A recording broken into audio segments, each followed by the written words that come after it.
more and more and more and still yet more till we become worthy of union with you and help us all to hold fast to Baba's Daman till the very end. Avatar Meher Baba Ki Jai. Avatar Meher బాబాకి జై. ప్రీతం మెహర్ బాబా, నీవు ప్రసాదించిన ప్రవచన సారమును గ్రహించవలసిన తీరులో గ్రహించి సదవగాహన చేసుకుని వాటిని మా జీవనములలో ఆపాదించుకొని నిజాయితీ తోడను నిర్మల ప్రేమ తోడను వాటిని ఆచరించులాగున మా అందరినీ ఆశీర్వదించు. అట్టి ఆచరణయుత జీవన శైలిలో జీవించున్నట్లు మా అందరినీ అనుగ్రహించు. అవతార్ మెహర్ బాబాకి జై. అవతార్ మెహర్ బాబాకి జై. ఈ రోజు కూడా ఆ ప్రియతముడు మనకి ఆయనతో సహజీవనాన్ని సాగించే మహద్భాగ్య సనాతనునికి, ఆ సర్వరక్షకునికి, ఆ సర్వేశ్వరునికి మన తరపున, ప్రపంచ భక్త కోటి తరపున 1,000,000 కోటి సమర్పించుకుంటూ, ఇందులో భాగంగా మనం ప్రభు చరిత్రం 11వ భాగాన్ని చదువుకుంటూ ఉన్నాం. ఆ క్రమంలో 4,834వ పేజీలో మీద 2వ పేర వరకు చదువుకొని ఆపుకున్నాం. అక్కడ ఒక సింగిల్ సెంటెన్స్ తర్వాత మళ్ళీ పేరాలు ఉన్నాయి. విడిది చోటుకి చేరుకున్నాక బాబా అన్న దగ్గర నుంచి శ్రీనిబాబు చదువుతారు. జాగ్రత్తగా శ్రద్ధగా విని ఆకలింపు చేసుకోండి. అవతార్ మెహర్ బాబాకి జై. నాన్న 34 కాదు 14. 14 సార్, కరెక్ట్. నా కళ్ళు కొంచెం కలద్దాలు మర్చిపోయాను. సరే కానీ సరే. జై బాబా. అవతార్ మెహర్ బాబాకి జై. జై. విడిది చోటికి చేరుకున్నాక బాబా కుటుంబ శాస్త్రితో ఇలా చెప్పారు. ఈ జీవితంలో ఆంధ్రాకు ఇదే నా చివరి పర్యటన. అహ్మద్ నగర్లో మార్చి 21న జరగబోయే కార్యక్రమం తప్ప ఇక వేరే కార్యక్రమాలేవి ఉండవు. ఆ తరువాత నా యథార్థ కార్యక్రమం మొదలవుతుంది. అది ఇప్పుడు మనం చూస్తున్న కార్యక్రమం లాంటిది కాదు. నా మౌన విరమణ జరిగే ఆ సమయం ఇప్పటికంటే భిన్నంగా ఉంటుంది. ఈ విషయం నాకు ఓడలో ఇంగ్లాండ్ వెళుతున్నప్పుడు అతడు కూడా అదే ఓడలో ఉన్నాడు. నేను నా క్యాబిన్లో ఉన్నాను. వరుసగా 3 రోజులు రాత్రిపూట గాంధీ తన కార్యదర్శి మహాదేవ్ దేశాయిని వెంట పెట్టుకొని నన్ను చూసేందుకు నా క్యాబిన్కు వచ్చాడు. నేను అక్షర ఫలకంపై ఆధ్యాత్మికత గురించి ప్రతి 2-3 గంటల పాటు అతనికి వివరించేవాడిని. 3వది చివరిది అయిన ఆ రాత్రి అతడు గుజరాతీ భాషలో, బాబా ఇక ఈ వేదన చాలు, నీ మౌనాన్ని విరమించి ప్రపంచానికి నీ సందేశం వినిపించు అని నాతో అన్నాడు. నేను ఇలా సమాధానం ఇచ్చాను. త్వరలోనే నా మౌనాన్ని విరమిస్తాను. త్వరలోనే అని అక్షర ఫలకంపై చూపించిన ఆ మాట చెప్పి ఇప్పటికీ 23 ఏళ్లు గడిచిపోయాయి. కానీ ఇప్పుడు నేను త్వరలోనే అన్నాను అంటే నిజంగా త్వరలోనే, నిజంగా అంటే నిజంగానే అని అర్థం. గాంధీ రత్నం లాంటి ఆత్మ. అనాదిగా నేను సనాతన పురుషుణ్ణి. త్వరలో నేను మాట్లాడతాను, అవమానాన్ని ఎదుర్కొంటాను. దాని తర్వాత వైభవాన్ని, హింసాయుతమైన మరణాన్ని పొంది శరీరాన్ని త్యజిస్తాను.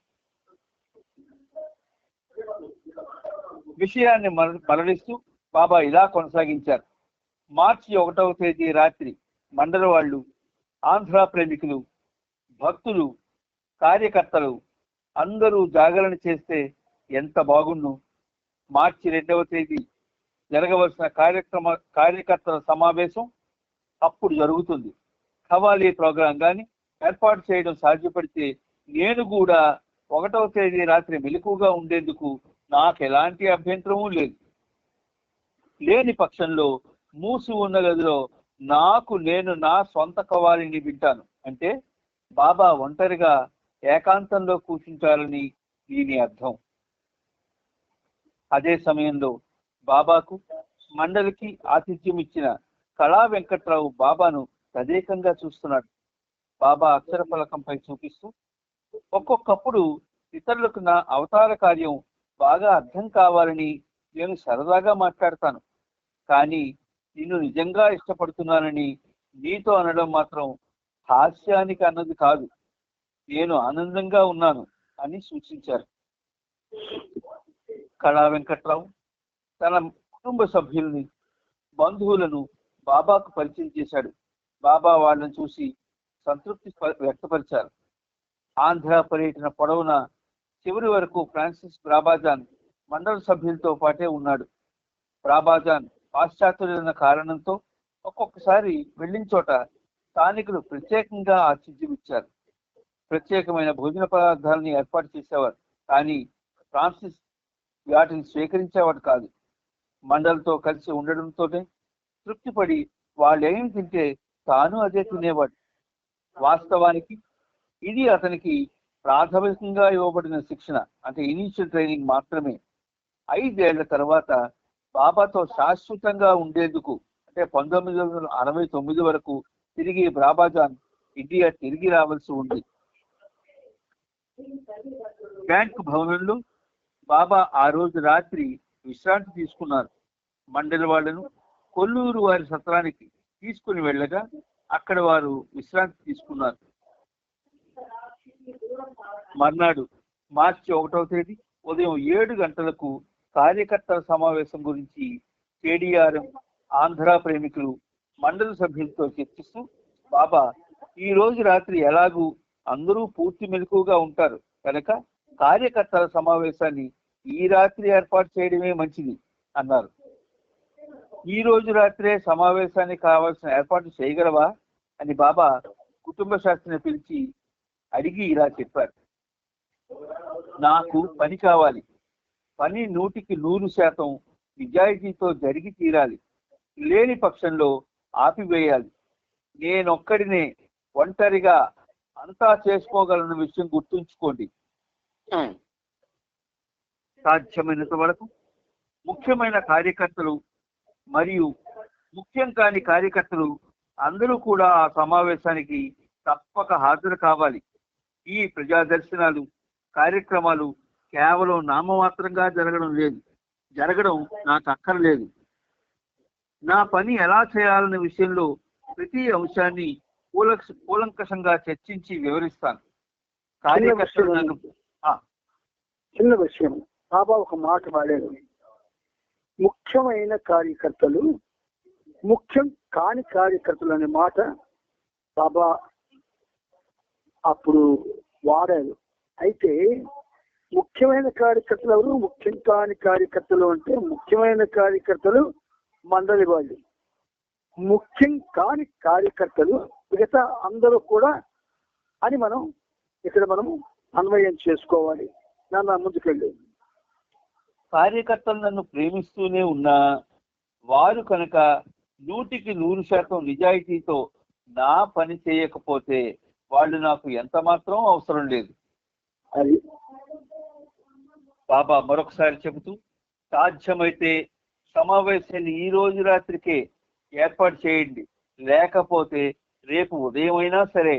అందరూ ఈ రోజు రాత్రికి రాలేనుకున్నట్లయితే రేపు వారంతా తప్పనిసరిగా రావాలి. ఈ శరీరంతో మళ్ళీ నేను ఇక్కడికి రాను కనుక ఇదంతా చెబుతున్నాను.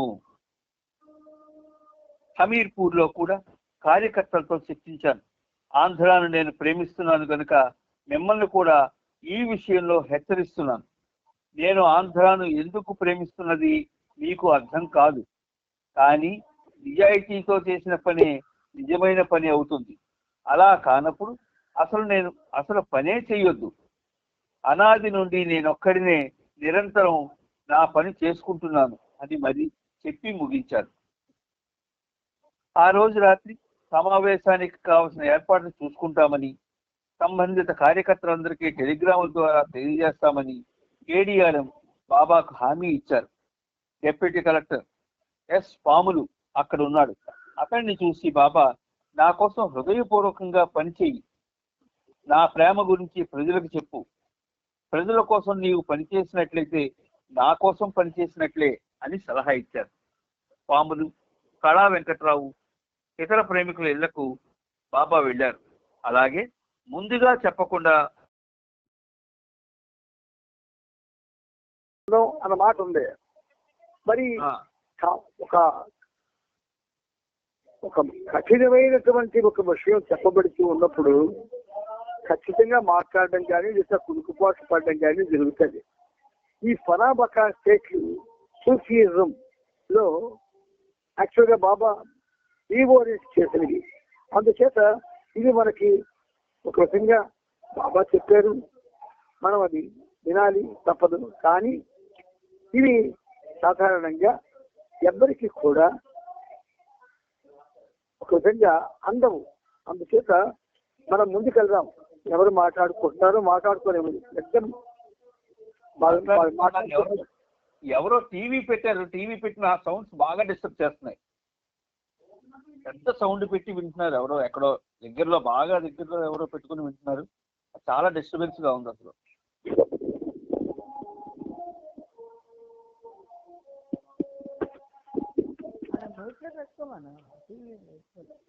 తట్టి లేపగా మెహర్జీని బాబా చూస్తూ, ఇక్కడ నీ ఒక్కడివే బద్ధకస్తుడివి, ఈ సమయంలో జోగుతూ ఫనా యొక్క మొదటి స్థితి శూన్య స్థితిని గ్రహించే ప్రయత్నం చేస్తున్నావు అని చమత్కరించారు.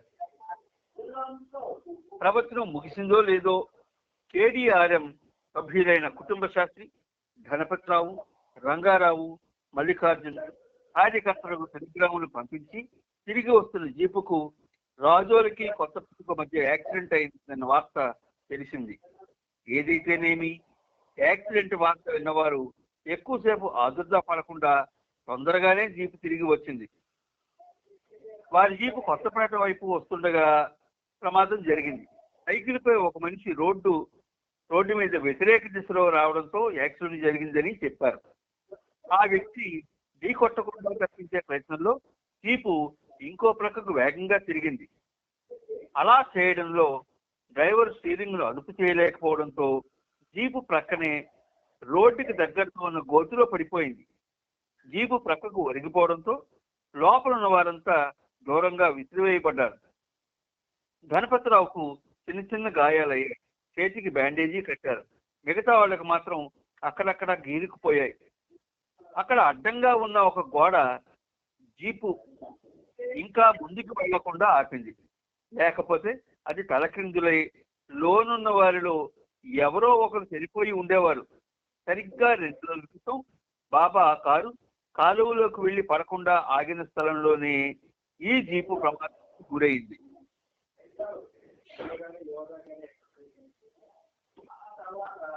డాక్టర్ గణపతిరావు బాబా ముందు, ఓ ప్రభు, మృత్యువు నుండి మమ్మల్ని కాపాడావు, నీ కరుణా కటాక్షమే మమ్మల్ని రక్షించింది, లేని పక్షంలో మేమంతా మృత్యువు కోరలో నలిగిపోయి ఉండేవాళ్ళం, నీ మహిమ వల్లనే ఇలా రక్షింపబడ్డాం అంటూ రోధించాడు. నేను ఇంతవరకు ఏ అద్భుతమూ చేయలేదు, ఇది నాకు అందిన ఒక సమాచారం మాత్రమే అన్నారు బాబా. కేడీఆర్ఎం సభ్యులు నలుగురిని భోజనం చేయమని చెప్పి మధ్యాహ్నం 2 గంటలకు బాబా తన పరివారంతో నేషనల్ క్లబ్ భవనానికి వెళ్ళారు. బాబా అక్కడ దర్శనం ఇవ్వవలసి ఉంది.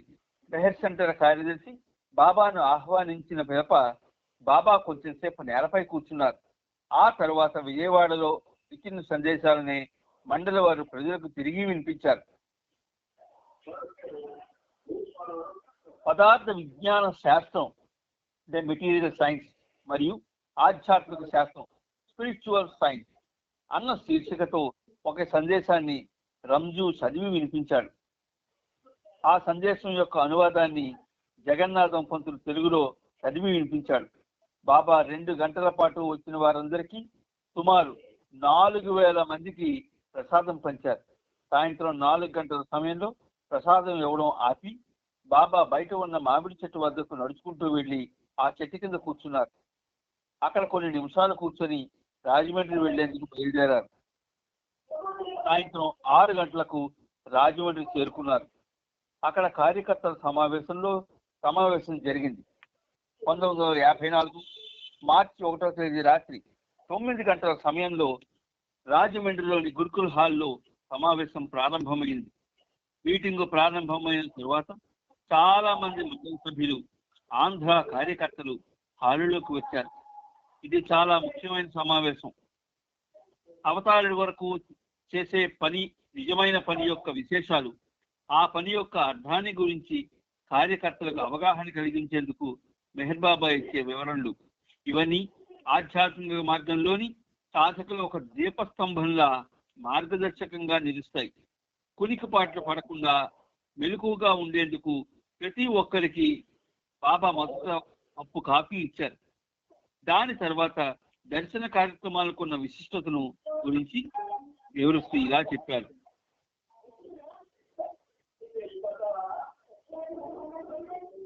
ఈ రోజు ఇక్కడ జరుగుతున్నది ఏ రాజకీయ సమావేశమో లేక సామాజిక సమావేశమో కాదు.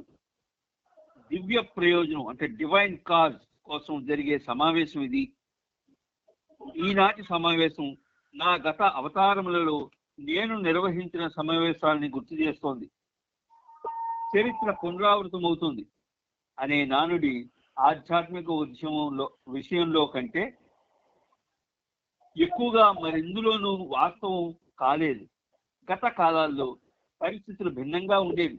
అయినప్పటికీ ఎప్పుడూ ఉండేది అదే భగవంతుడు, అదే హేతువు అంటే కారణం, ఇలా కాదు. జీసస్ కాలంలోని నా దూతలు, మహమ్మద్ కాలంలోని నా అసబులు సర్వాన్ని పోగొట్టుకొని చివరికి ప్రాణాలు కూడా పణంగా పెట్టి నా కార్యాన్ని నిర్వహించారు. ఇదంతా కేవలం ముందు మాటగా చెబుతున్నాను. ఉపోద్ఘాతం తరువాత అసలు విషయాలు మొదలవుతాయి. అందువల్ల శ్రద్ధగా వినండి. అమీర్పూర్, ఉత్తరప్రదేశ్. ఈ కార్యకర్తల సమావేశంలో బాబా ఆయన ప్రియమైన ప్రేమికులతో ముచ్చటించినవన్నీ కూడా మనందరికీ శిరోధార్యాలు. మన జీవనం ఇందులో ఈ కార్యకర్తల సమావేశంలో ఏ విధంగా అయితే బాబా ఉద్ఘాటించారో అలా మన జీవితాలు నడవలసి ఉన్నది. అలా నడవడం లేదు కనుక కార్యకర్తల సమావేశం మాత్రం చాలా జాగ్రత్తగా దయచేసి అందరూ పూర్తి హృదయంతో ఆకలింపు చేసుకోవడానికి ప్రయత్నం చేయండి. ముందుకెళ్ళాను. హమీర్పూర్, ఉత్తరప్రదేశ్, ఆంధ్ర, దక్కన్ ప్రాంతాల్లో ప్రజాదర్శనాలు చాలానే జరిగాయి. ఇక చాలు. ఈ కార్యక్రమాలు, సందేశాలు, ప్రసంగాలకు ఆధ్యాత్మిక మార్గంలో ఎటువంటి అర్థం లేదన్న విషయాన్ని ఒక ప్రామాణిక సత్యంగా అంటే గోస్పెల్ ఆఫ్ ట్రూత్ నా దివ్యాధికారంతో చెబుతున్నాను. నెంబర్ 1 ఇది మొదటిది. అంటే ఒకటి ఈ కార్యక్రమాల దగ్గర దానికి ఒకటిని వేసుకోనన్నా, ఈ కార్యక్రమాలు ఒకటి వేసుకుంటే ఈ కార్యక్రమాలు, సందేశాలు, ప్రసంగాలకు ఆధ్యాత్మిక మార్గంలో ఎటువంటి అర్థం లేదన్న విషయాన్ని ఒక ప్రామాణిక సత్యంగా గాస్పెల్ ఆఫ్ ట్రూత్ గా నా దివ్యాధికారంతో చెబుతున్నాను. నెంబర్ 1 ఇది. ఇందులో అందరం కూడా ఖచ్చితంగా ఈ విషయంలో సరైన అవగాహనతో ఉండి తీరాలి. లేకపోతే మనం ఇంతకాలం జీవించిన మన జీవనంలో ఏదీ పొందలేదు అన్న విషయం మనకి రూఢిగా తెలియదు. పొందవలసింది చాలా ఉండగా ఈ సందేశాలు, ప్రసంగాలు, కార్యక్రమాలు అర్థం లేని పనుల్లో మనం ఎన్నాడు కూడా జీవించామన్న విషయం మనకు తేటతెల్లంగా అర్థమవుతుంది. బాబా అందుకే ఈ విషయంలో పాయింట్ బ్లాంక్ గా కూడా ఇది చెబుతున్నాను. నాన్న నెక్స్ట్ సెంటెన్స్. నాకు హారతివ్వడం, పూజలు చేయడం, దండలు వేయడం, వంగి ప్రణామం చేయడం, ఇటువంటి వాటికి అసలు ఏమాత్రం అర్థం లేదు. ఇది రెండోది, ఇక్కడ రెండు పెట్టుకోనన్నా. నాకు హారతి ఇవ్వడం, పూజలు చేయడం, దండలు వేయడం, వంగి ప్రణామం చేయడం, ఇటువంటి వాటికి అసలు ఏమాత్రం అర్థం లేదు. నెక్స్ట్. యుగ యుగాలుగా దేవతలు, దేవదూతలు నాకు పూజలు చేస్తూనే ఉన్నారు. అటువంటప్పుడు ఈ దండలకు, పళ్లకు, వివిధ రకాల కానుకలకు అనవసరంగా డబ్బు ఖర్చు చేయడం దేనికి? నేను కోరేదిల్లా నిజమైన పని జరగడమే. ఇదంతా రెండే. నాకు హారతి ఇవ్వడం దగ్గర నుంచి నిజమైన పని జరగడం, ఇది రెండు. ఫస్ట్ పాయింట్ ఒకటి చెప్తున్నాం. ఈ రెండో పాయింట్ లో మనం అర్థం చేసుకోవచ్చు. మనందరం కూడా ఎవరు అర్థం చేసుకోకపోతే మానినివ్వండి, వాళ్ళకి నచ్చినట్లు జీవించనివ్వండి. కానీ బాబా చెప్పింది ఈ సహజీవనంలో ఉన్నవాళ్ళం మనం పాటించి జీవనం గడపడానికి ప్రయత్నం చేద్దాం. అందుచేత హారతి ఇవ్వడం, పూజలు చేయడం, దండలు వేయడం, వంగి ప్రణామం చేయడం, వీటికి అస్సలు ఏమాత్రం అర్థం లేదంటున్నాడు బాబా. యుగ యుగాలుగా దేవతలు, దేవదూతలు నాకు పూజలు చేస్తూనే ఉన్నారు. అటువంటిప్పుడు ఈ దండలకు, పళ్ళకు, వివిధ రకాల కానుకలకు అనవసరంగా డబ్బు ఖర్చు చేయడం దేనికి? నేను కోరేదల్లా నిజమైన పని జరగడమే. ఇంత స్పష్టంగా కార్యకర్తల సమావేశంలో బాబా ఎందుకు రాత్రి 1 గంటల వరకు మాట్లాడారు ఆయన.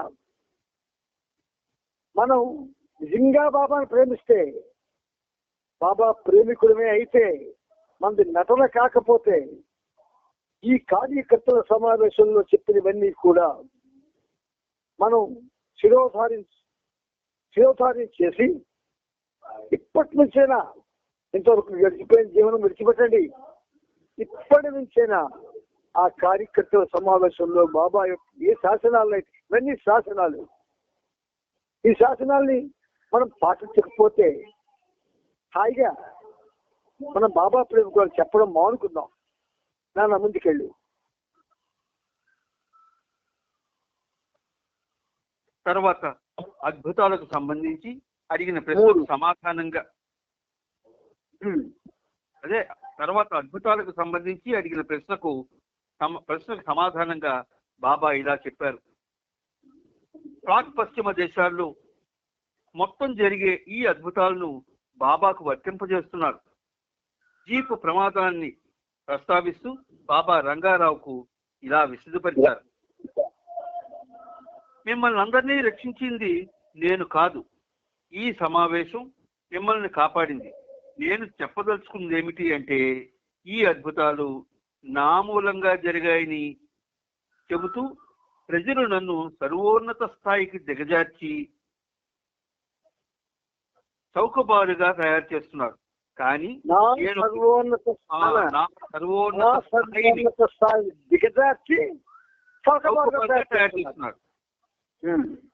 కానీ నేను ఒక విషయం తప్పక చెబుతాను. నా మౌనం వీడి నేను ఆ ఆది శబ్దాన్ని ఉచ్చరించిన మరుక్షణమే బాబా ఈ అవతార జీవనంలో చేసే మొదటిది, చివరిది అయిన అద్భుతం జరుగుతుంది. అది నేను ఎన్నడూ చేయనట్టి అద్భుతం. చనిపోయిన వారిని బ్రతికించను, కానీ ప్రపంచం కోసమే బ్రతుకుతున్న వారిని ప్రపంచం దృష్టిలో మరణించేటట్లు చేసి భగవంతునిలో సదా జీవించేటట్లు చేస్తాను. ఇక్కడ చెప్పుకున్నాను. బాబా అంటున్నారు, ఈ అద్భుతాలు ఏవైతే నాకు అంతగడుతున్నారు, దానివల్ల నా సర్వోన్నత స్థాయి దిగజార్చి చౌకబారుగా చేస్తున్నారు అని ఖచ్చితంగా బాబా అంటున్నాడు. పెద్దవాళ్ళకి, ముసలి వాళ్ళకి, చదువుకున్న వాళ్ళకి అందరికీ ఈ అద్భుతాల గురించి వివరించడం, ఇలా జరిగింది బాబా ఇలా చేశాడు, బాబా అలా చేశాడు అనే విధంగా మాట్లాడడం అనేది తగదు. ఇక్కడైనా మానుకోవాలి. ఈ కార్యకర్తల సమావేశం ఎప్పుడో జరిగింది. దీని మీద చాలా మంది ప్రసంగాలు కూడా చేశారు ఉత్తరకాలంలో.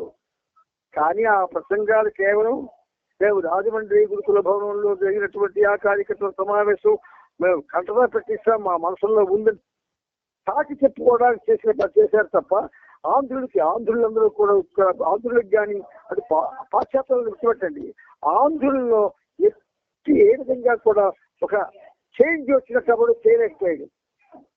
ఎందుచేత అందరూ ఆయన నుంచి ఆశిస్తున్న వాళ్ళు కనుక బాబా ఇస్తే కావాలి, మా అవసరాలు తీర్చేయాలి, మాకు అద్భుతాలు చేసేసి మా జీవితాల్ని హాయిగా ఉంచాలి అన్న భావనే తప్ప అవతార పురుషుడు ఎన్ని దురదృష్టకరమైన పరిస్థితులను ఎదుర్కొని ఎంత ప్రయాణం చేసి మన కోసం ఆయన శరీరాన్ని సృష్టింపజేసుకున్నాడు. ఒక్కరు గ్రహించలేకపోతే మేము బాబా ప్రేమికులు అని చెప్పుకోవడంలో అర్థం ఉండదు. అందుచేత నేను ఒక్క విషయం చెబుతాను. నా మౌనం వీడి నేను ఆ ఆది శబ్దాన్ని ఉచ్చరించిన మరుక్షణమే బాబా ఈ అవతార జీవనంలో చేసే మొదటిది చివరిది అయిన అద్భుతం జరుగుతుంది. జరగలేదు, ఇంకా మౌనం వీడు విడిచిపెట్టడం జరగలేదు, అద్భుతం కూడా జరగలేదు. అది నేను ఎన్నడూ చేయనట్టు అద్భుతం. ఎన్నడూ అన్న మాటలు గత అవతారాల్లో కానీ లేదు, ఇంతవరకు ఈ అవతారంలో కానీ ఎన్నడూ చేయనట్టు అద్భుతం. ఇక చనిపోయిన వారిని బ్రతికించను, కానీ ఈ ప్రపంచం కోసమే బ్రతుకుతున్న వారిని ప్రపంచం దృష్టిలో మరణించినట్లు చేసి భగవంతుడిలో సదా జీవించేటట్టు చేస్తాను. చూసారా ఎంత అద్భుతంగా బాబా మాట్లాడుతున్నారు. చనిపోయిన వారిని బ్రతికిస్తారు. ప్రపంచం కోసమే బ్రతుకుతున్న వారు, మనందరం ప్రపంచం కోసమే బతుకుతున్నాం. ప్రపంచంలో ఉన్న మన అనుకున్న వాళ్ళని, స్నేహితుల్ని, ఈ ప్రేమ పరివారంలో ఉన్న వారిని, వీళ్ళందరినీ కోసం బతుకుతున్నాం. మనం బాబా కోసం బతకడం లేదు. అయితే ఈ సహజీవనంలో మనం ఇది ఇంత ఘాటుగా ఇది ఇంకా ఘాటుగా చెప్పుకోవడం ఉద్దేశం ఏమిటంటే, ఇప్పటికైనా మనం ఏమిటో మనకి ఆయన ఏ విషయాన్ని బోధపరిచారన్నది స్పష్టంగా తెలుసుకొని ముందుకి మనం వెళ్ళగలగాలి. అలా వెళ్ళకపోతే ఈ సహజీవనం కూడా ఒక తంతు అయిపోతుంది. అందుకని మనం ఈ విషయాల్ని నెమ్మదిగా చెప్పుకోవాలి. మామూలుగా చదివినట్టుగా విడిగా కాకుండా ఇలా ప్రతి మేర కూడా మనం జాగ్రత్తగా ఈ పూర్వీకరించుకోవాల్సిన అవసరం ఉంది. చనిపోయిన వారిని బ్రతికించము, బ్రతికి ఉన్న వాళ్ళని ప్రపంచం దృష్టిలో మరణించినట్లు చేస్తాను, భగవంతుడిలో సదా జీవించేటట్లు చేస్తాను అంటున్నాడు ఆయన. ఇప్పటికొక్కడికి జరగలే ఆంధ్రలో. అందులకు దృష్టిని ఇవ్వను, కానీ భ్రాంతిని చేసే ఈ ప్రజలను భ్రాంతి పట్ల అందులుగా చేస్తాను. మనందరం అందులమే. అంచేత అలా చేయడం ద్వారా వాళ్ళు భగవంతుని మాత్రమే సత్యంగా చూడగలుగుతారు అంటున్నారు. ఇది 4వ ప్రేరణలో చెప్పినటువంటి అతి అద్భుతమైనటువంటి విషయం. మనం ఆషామాషిగా, అందుకే ఒక కవి రాస్తాడు, పాషాణ హృదయులైనను కాషాయాంబరచర్యది కపటపు ఎతులు మేషాలౌదురు తప్పక ఆషామాషికి నీదు నామము తెలపన్. మనమందరం కపటంగా జీవిస్తున్నాము. మనంత కపటుడు ఈ ప్రపంచంలో ఎవరు ఉండరు. ఈ కపట జీవనం గడిపే కన్నా హాయిగా బాబాని విడిచిపెట్టి మిగతా ప్రపంచంలో మనకు చాలా సరదాలు ఉన్నాయి, కర్మకాండలు ఉన్నాయి, తీర్థయాత్రలు ఉన్నాయి, విందు వినోదాలు ఉన్నాయి. అలా జీవిస్తే పోతుంది కదా, హ్యాపీగా ఉంటుంది కదా మనకి. హేడ్ బాబా అంటే మాత్రం కేవలం మనల్ని ఒక విధంగా భ్రాంతి పట్ల అందులుగా చేయడానికి వచ్చాడు ఆయన. భ్రాంతి అన్న మాట అందులో వాడేస్తున్నాం, కానీ అందులుగానే ఉంటున్నాం. నాన్న ఇప్పుడు ఇదంతా కూడా ఒక్కొక్క పేద కూడా అవుతుంది బాబా చెప్తుంటారు. అప్పుడు కార్యకర్తలు సాక్షేనా, అప్పుడు కార్యకర్తలతో తాను ఆ రాత్రి వారి ఆ సమావేశానికి పిలవడానికి గల కారణాలను బాబా ఇలా వివరించారు. ఉపోద్ఘాతం ముగిసింది, ఇక అసలు విషయం మొదలు పెడతాను. వాటిని మీరు చాలా శ్రద్ధగా వినండి. ఇది నా విశ్వకార్యానికి సంబంధించినది, అందుకోసమే మిమ్మల్ని ఇక్కడికి పిలిపించాను. మీరందరూ కార్యకర్తలుగా పిలువబడుతున్నారు. ఇలా కార్యకర్తలు లేదు బాబా, కార్యకర్తలుగా పిలవబడుతున్నారు అన్నాడు. Next paragraph. పని అంటే ఏమిటో మీరు తప్పక గ్రహించాలి. పెద్ద, చిన్న, ధనిక, పేద అయిన ఆంధ్ర కార్యకర్తలంతా సాయశక్తిలా శ్రమించి కార్యక్రమాలన్నింటినీ విజయవంతం చేశారు. నాకు అది తెలుసు. నా ప్రేమ సందేశాన్ని వ్యాప్తి చేయడం ద్వారా నా పట్ల మీ ప్రేమను వ్యక్తపరిచేందుకు మీరందరూ ప్రయత్నించారని నేను ఆనందంగా చెబుతున్నాను. కానీ ఎందుకు ఎక్కడో లోతైన లోపమేదో ఉన్నట్లు నాకు అనిపిస్తుంది. కానీ ఎందుకో ఎక్కడో లోపమేదో ఉన్నట్లు నాకు అనిపిస్తుంది. అంత స్పష్టంగా అంటున్నారు అవతార పురుషుడంటే. ఎంత భయం వేయాలి మనకి. ఎవరికి విషయం మాత్రం కూడా భయం వేయలేదు. పైగా దీన్ని ఈ పొందిమూర్తి చేత పాటగా రాయించాడు ఆయన. ఇంకా మరీ తేలికైపోయింది. కార్యక్రమ పాట పాడేస్తున్నారు.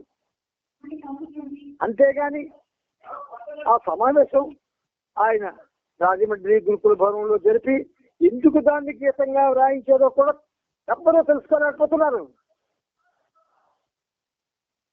తలనెలిసిన తాతలు కూడా చాలా తేలిగ్గా ఉంటున్నారు.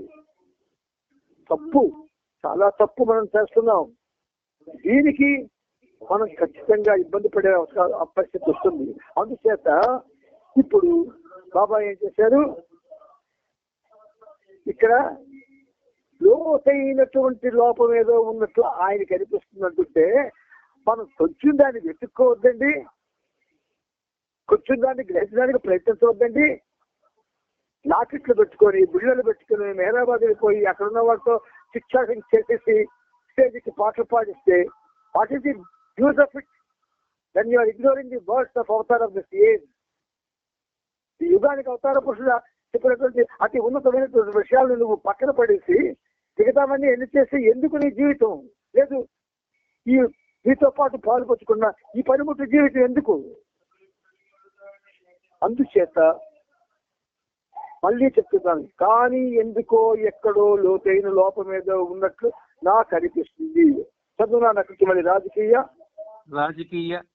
సామాజిక లేదా ఆధ్యాత్మికమైన ఏ పనిలోనైనా కార్యకర్తల మధ్య అభిప్రాయ భేదాలు ఉండడం సహజమే. కేవలం అభిప్రాయ భేదాలే కాకుండా ఒకరితో ఒకరు పోటీ పడడం, అసూయ పడడం కూడా ఉంటుంది. ఇవన్నీ ఆ పని యొక్క పునాదులే విచ్ఛిన్నం కావడానికి దారి తీస్తాయి. ఇప్పటికీ అదే జరుగుతుంది. ఏ నోటితో ఆయన అన్నాడో అదే జరుగుతుంది. చూడండి, లోతైన లోపం సామాజిక లేక ఆధ్యాత్మికమైన ఏ పనిలోనైనా కార్యకర్తల మధ్య అభిప్రాయ భేదాలు ఉండడం సహజం. కేవలం అభిప్రాయ భేదాలే కాకుండా ఒకరితో ఒకరు పోటీ పడ్డం, అసూయపడడం కూడా ఉంటుంది. ఇవన్నీ ఆ పని యొక్క పునాదులే విచ్ఛిన్నం కావడానికి దారి తీస్తాయి. విచ్ఛిన్నం అయిపోతున్నాయి, ఇంకా విచ్ఛిన్నం చేస్తున్నాం మనం. విచ్ఛిన్నం ఎంత దారుణంగా చేస్తున్నాం అంటే ఇప్పుడు పెద్ద లోపల చెప్తాను చూడండి. ఎవరు ఏమనుకున్నా, ఎలా అనుకున్నా, ఎవరికైనా అడగాలంటే నన్ను అడగండి, సమాధానం చెప్తానండి. ఇప్పుడు మీకు చెప్పబోయేటటువంటి ఆ విచ్ఛిన్నం వ్యక్తి మెహరాబాద్ అది ఆయన విశ్రమించే స్థలం. ఆయన ఉన్నారు అక్కడ.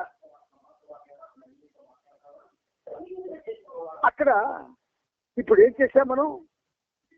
దాన్ని ఏం చేసాం? మనందరం అక్కడికి అయితే ఇల్లు కట్టుకొని ఒక బజార్ చేశాం. అందరూ ఆలోచించట్లేదు. పని యొక్క పునాదులే విచ్ఛిన్నం కావడానికి దారి చేస్తాయి. వైఎస్రావు వెళ్ళాడు, ఆయన వల్ల కొంత విచ్ఛిన్నత వచ్చింది. ఆ తర్వాత అది జరిగినప్పటికీ కూడా అక్కడ ఆంధ్ర గెస్ట్ హౌస్ కొవ్వూరులో అది విచ్ఛిన్నమైంది. దానికి బాగా ఊరి విరాళాలు ఇచ్చే ఆంధ్రలో అందరం ఉన్నాం. అయినా ఏం చేయలేకపోయాం. ఇప్పుడు మరి అతను వెళ్ళాడు, మన ఎందుకు వెళ్ళకూడదని అందరూ వెళ్ళిపోతున్నారు. కానీ ఆ పుణ్యస్థలి, ఆ మహాపుణ్యక్షేత్రం యొక్క పరిస్థితిని ఏం చేస్తున్నాం మనం? విచ్ఛిన్నం చేయడం కాదు. అది మనం ఈ బుద్ధులతో, కుచితాలతో, స్వతంత్రాలతో, అసూయలతో, ద్వేషాలతో మనం అందరూ అక్కడ చేరిపోతే ఆ తీర్థం ఏమవుతుంది చెప్పండి? ఆలోచించండి. ఎవరైనా నాతో మాట్లాడాలంటే మాట్లాడండి, పెద్దవాళ్ళైనా చిన్నవాళ్ళైనా.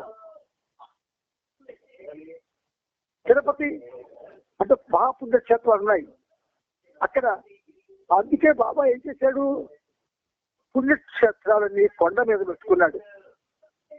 1986లో హైదరాబాద్ కేంద్రం నిర్మాణం జరిగి భగీరథరావు గారు, పరాటం నాగభూషణరావు గారు నాకు మేము రేగిడిలో ఉంటే వెంటనే శ్రీనివాసరావు గారికి ఆమనీరులో వెళ్ళడానికి 2 పాటలు రాయమని చెప్పండి అని కోరడం. ఆయన స్వయంగా రేగి రామదాసు వచ్చి నన్ను తీసుకువెళ్ళి ఆయన ఇంట్లో వచ్చి రాత్రి అర్ధరాత్రి 1 గంట వరకు నా చేత 2 పాటలు బాబా రాయించారు. గిరిలున్న ప్రియమంటూ గుర్తు చేశావు, ఈ గిరిని మా కొరకు అవతరించావు అని. అంత ఉన్నతమైనటువంటి హైదరాబాద్కే మనం అంత ఉన్నతంగా చూసేనే, మెహరాబాద్కి ఇంకెంత ఉన్నతంగా చూడాలండి. మనం అందరం వెళ్ళి పిల్లలతో పాపలతో వెళ్ళిపోతే అది ఆరంగం లాగైతే ఇది అలాగే అయిపోయింది. ఇప్పుడు దురదృష్టం. నేను టంకాయ నాకు ఉండే హృదయపు లోతుల్లోంచి వచ్చినటువంటి ఆవేదన ఇది. మనకి ఇల్లు లేవండి, పొల్లు లేవండి, అక్కడికి వెళ్ళిపోవడం ఏంటండి? ఏ విధంగా గేమ్ ఆఫీస్కి వెళ్ళిపోతున్నామండి? ఎప్పుడైనా దూరం నుంచి పుణ్యక్షేత్రాలకి వెళ్ళి ఆ పుణ్యతీర్థంలో ఉన్నటువంటి ఆ మహోన్నతమైనటువంటి ఆ భగవంతుడి యొక్క దర్శనాన్ని చేసుకుంటే అదంతా బాగుంటుంది. నువ్వు అక్కడ ఉండిపోతే నీకు దాని మీద ఏమిటి మీద ఉంటుంది నీకు? అందుచేత ఇవన్నీ పోటీ పడడం, అసూయ పడడం కాకుండా ఇలా తెలివి తక్కువ పనులు చేయడం, ఇవన్నీ కూడా పని యొక్క పునాదులే విచ్ఛిన్నం కావడానికి దారితీస్తున్నాయి. నెక్స్ట్ పేర. ఇప్పుడు మీరంతా బాబా కోసం పని చేస్తున్నారు. ఇది అవసరమా? నేనే సర్వోన్నతుడనైతే ఇది మీరంతా బాబా కోసం పనిచేస్తున్నారు, ఇది అవసరమా అని ప్రశ్నిస్తున్నాడు ఆయన. అవును, నేనే సర్వోన్నతుడనైతే, అలాగే అవతారం అయితే నా పని కోసం ఈ సంస్థలు, సందేశాలు, రకరకాల చిక్కులు, ఇవి అవి అన్ని ఉండవలసిన అవసరం ఉందా? రెండో ప్రశ్న, నేనే సర్వోన్నతుడైతే అలాగే భగవద్వారం అయితే నా పని కోసం ఈ సంస్థలు, సందేశాలు, రకరకాల చిక్కులు ఇవన్నీ ఉండవలసిన అవసరం ఉన్నదా? నెక్స్ట్ నేను అనంతుడను అంటే ఇన్ఫినిట్ వన్ కాకుండా కేవలం మీలాంటి వాడినే అయితే ఇలాంటి వేలాది కార్యక్రమాలు కూడా దేనికి ఉపయోగపడవు కదా. నా విశ్వకార్యాన్ని నాదైన మౌన విధానంలో నా అంతటా నేను చేసుకోలేనా? ఎందుకు చెప్తున్నానంటే నేను బాబానే అయినప్పుడు ఖచ్చితంగా నేను బాబానే. యావత్ ప్రపంచము నాకు ఎదురు తిరిగినా లేక నన్ను ఆరాధించినా నాకు రెండూ సమానమే. ఈ సమావేశానికి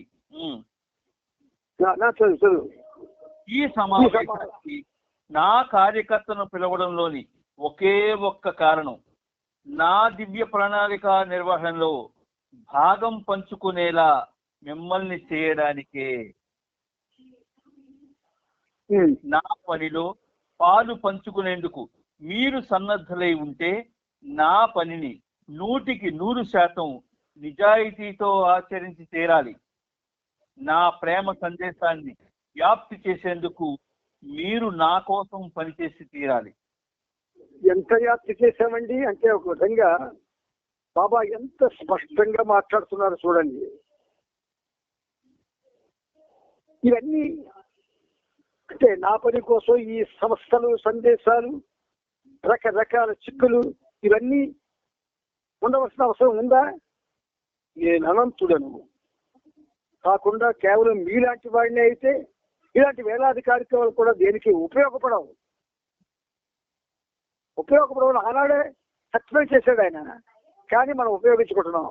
ఇంకా రకరకాలు పెంచుకుంటున్నాం రకరకాలుగా. చివరికి ఎంతో అమెరికాలో కొంచెం బాబా ఒక స్టోర్ ఇచ్చారు. ఆ స్టోర్ కూడా ఇప్పుడు అక్కడ కూడా పాడవుతుంది. అందుచేత నా విశ్వకార్యాన్ని నాదైన మౌన విధానంలో నా అంతటా నేను చేసుకోలేనా?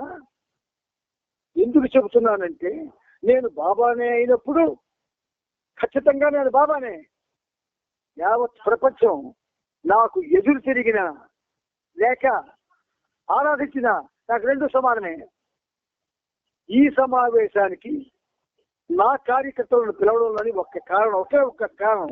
నాన్న మళ్ళీ ఈ సమావేశం చదువునా? ఈ సమావేశానికి నా కార్యకర్తలను పిలవడంలో ఒకే ఒక్క కారణం నా దివ్య ప్రణాళిక నిర్వహణలో భాగం పంచుకునేలా మిమ్మల్ని చేయడానికే. నా పనిలో పాలు పంచుకునేందుకు మీరు సన్నద్ధులై ఉంటే నా పనిని 100% నిజాయితీతో ఆచరించి తీరాలి. నా ప్రేమ సందేశాన్ని వ్యాప్తి చేసేందుకు మీరు నా కోసం పనిచేసి తీరాలి. చూడండి,